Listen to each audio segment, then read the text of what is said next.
तीन लोक के अधिपति और धरती पर सम्मानित माधव रथ को लेकर निकल पड़े। दुर्योधन से अपमानित माधव काल जहाँ नर्तन करता हो, बात कहाँ वो माने फिर। तीन लोक के स्वामी को भी वो कैसे पहचाने फिर। क्रोध प्रकाष्ठा पड़ता और ललाट पर बल पड़े, खींची लगाम हिनहिनाए आंसू, माधव को लेकर निकल पड़े।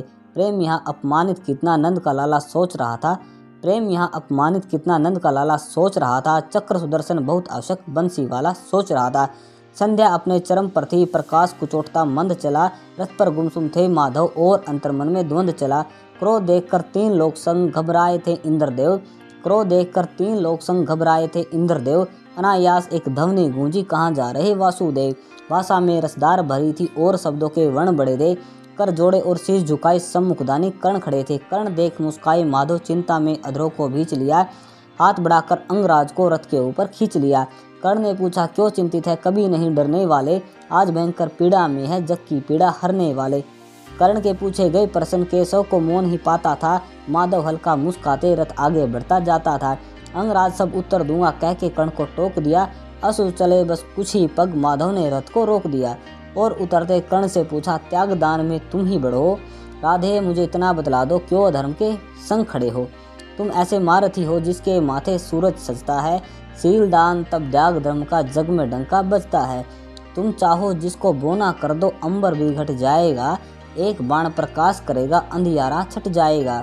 वो सदा राज्य को रोता है बड़ा विलापी दुर्योधन। तुम जान रहे हो अंगराज है कितना पापी दुर्योधन। वो चाहता तो बिना युद्ध के इंद्रप्रस्थ ले सकता था। बदले में पांडव को केवल 5 गांव दे सकता था।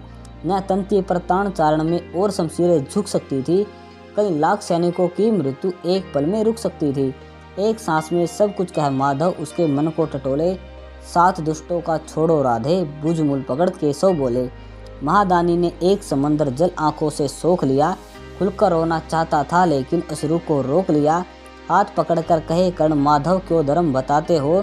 दुर्योधन है मित्र मेरा, तुम क्यों मुझको भड़काते हो। वश में हो तो उसके सर पर ताज धरा का सजवा दूं। वो अगर कह दे उसकी खातिर देह के जूते बनवा दूं। जब दुनिया के राजकुलों ने शूद्र पुत्र कह दुत्कारा, तब वो ही आगे आया था, उसने ही मुझको पुचकारा। सच कह दूं तो माधव जीवन का अंदाज दिया उसने। मुझ जैसे एक भिखारी को भी अंक का राज दिया उसने। ये संभव हो सकता है सूरज पश्चिम से उग जाएगा। ये संभव हो सकता है धरती पर वृक्ष स्वयं फल खाएगा। ये संभव हो सकता है क्षत्रिय युद्ध छोड़ रण से भागेंगे। ये संभव हो सकता है माँ देव विष छोड़ यहाँ अमृत चुन ले। ये संभव है कि वासुदेव शिशुपाल की सो गाली सुन ले। मैं परशुराम का शिष्य कर्ण, गंगा भी बहा नहीं सकती। 3 लोक और 10 दिशाएं मुझको झुका नहीं सकती। धैर्य धरो तुम अंगराज, भावुक हो बढ़ना ठीक नहीं। जब गैर खड़े हो सम्मुख तो भाइयों से लड़ना ठीक नहीं। ना ही हो तुम सूत पुत्र, न अंग भीख में मिला तुम्हें। सब समा याचना मांगेंगे, जितना भी मन में गिला तुम्हें। एक भेद ऐसा है शायद सुनकर तुम संभल नहीं पाओ। ऐसा हो सकता है उसको सुनकर पीड़ा तक जाओ। एक राजमहल की पुत्री को दुर्वासा ने वरदान दिया। किसी देव से पुत्रवती हो जाने का सम्मान दिया। वर पाकर के राजकुमारी प्रसन्नता से फूल गई। सूर्य देव को बुला लिया लेकिन मर्यादा भूल गई। एक क्षण में ही राजपुत्री का चिंतन वहाँ समाप्त हुआ। 9 माह ही बीते थे, एक सुंदर पुत्र प्राप्त हुआ। पुत्र गोद में जब आया वो फूले नहीं समाई थी, लेकिन लोक लाज के खातिर बेहद ही घबराई थी। राजपुत्री को अपमानजनक बदचलन शब्द सुनना था। पुत्र और सम्मान में से उसे सिर्फ एक ही चुनना था। शिला रखी हृदय पर उसने वक्षस्थल पाषाण किया और कलेजे के टुकड़े को अश्रु नदी में बहा दिया। वो राधा को पुत्र मिला, वो पुत्र तुम ही तो हो। दानवीर और शीलवान वो कर्ण सुपुत्र तुम ही तो हो। सूर्य पुत्र हो अंगराज और धधकता अग्नेय हो तुम। कुंती पुत्र हो अंगराज, राधेय नहीं कुंतेय हो तुम। छिपा राज खोले माधव, कर्ण खड़ा का खड़ा रहा। कुछ क्षण बोल नहीं पाया, हृदय पर पर्वत पड़ा रहा।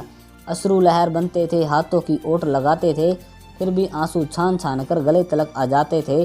कि रणभूमि शांत किए ठहराव दिया और रुके कर्ण। हाथ जोड़कर घुटने टेके मातो सम्मुख झुके कर्ण।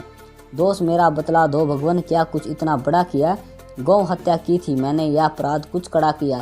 शीत लहर में बहती नदी में कौन पुत्र धरती है।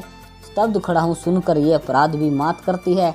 मात पिता ने छोड़ दिया, जीते जी मुझको मारा था। दास कुलों का बालक हूँ, क्या सबने ही दुत्कारा था। कुछ तो बोलो केशव, कि मैंने कौन सा पाप किया। परशुराम थे गुरु मेरे, पर मुझको अभिशाप दिया। अनगिनत उपहास हुआ मेरा, और जात बताई थी मेरी। पांचाली ने भी भरी सभा, औकात बताई थी मेरी। ये कुंडल कवच ले गए इंद्र, फिर क्या बल रह जाएगा। कर्ण के जीवन में तो माधव केवल छल रह जाएगा। एक पलक न झपकी, अब तक बोलो क्या सो गए कृष्ण।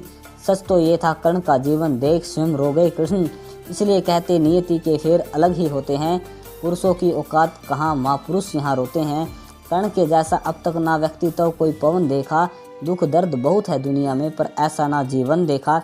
जब भी सोचूं कर्ण को तो मैं अलग लोक खो जाता हूँ। इतना मर्म बहा है कि मैं स्वयं देख रो जाता हूँ।